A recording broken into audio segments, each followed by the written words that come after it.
Can you explain the LLC setup process step by step? Sure. We've set up over 4,500 LLCs for people to manage their digital assets. Again, if you want to work with us to do it, if you use the code 50OFF, 50OFF, DAGLLC at digitalfamilyoffice.io, we do it for $2,000. But if you wanted to do it yourself, you can. You would go to the state of Wyoming, you would file with them, you would get a registered agent, you would file with them, you would go to the federal government's EIN website, you would file with them. Once that's done and approved, you would go get your certificate of good standing from the state of Wyoming using your articles of organization that you received from the state. After you filed it with them, they're going to give you a number that you're able to look up the registry with in order to get your certificate of good standing. Once you have all those documents, you would work with an attorney to draft an operating agreement with special provisions for the digital assets to make sure that you are operating compliantly and you have thought through all of the considerations to be able to manage digital assets in your holding company. So get the operating agreement. When you move the assets in there, some people are going to tell you that you need to go set up a bank account and buy a cold wallet and transfer your stuff over. I think that's a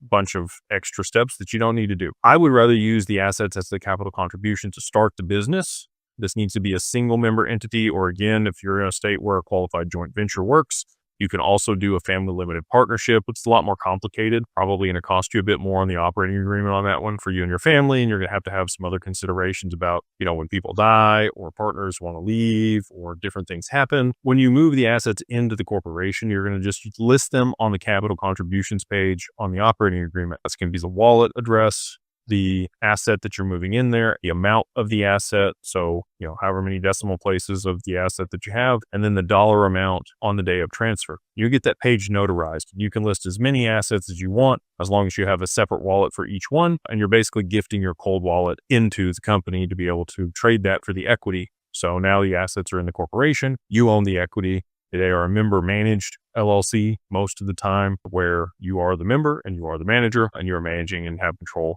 of the assets in the company. Once you have that done, you're going to want to maintain the corporate veil. So you're going to want to have meeting minutes. You're going to want to do the accounting and make sure that you have a separation of personal assets and business assets. You don't want to commingle funds. Any board resolutions, need to be drafted. Any changes to the corporation are going to have to be drafted for the board resolution. If you need to make any changes, in how you're going to run the business, those would be amendments to the operating agreement. Hopefully that explains it to you end to end.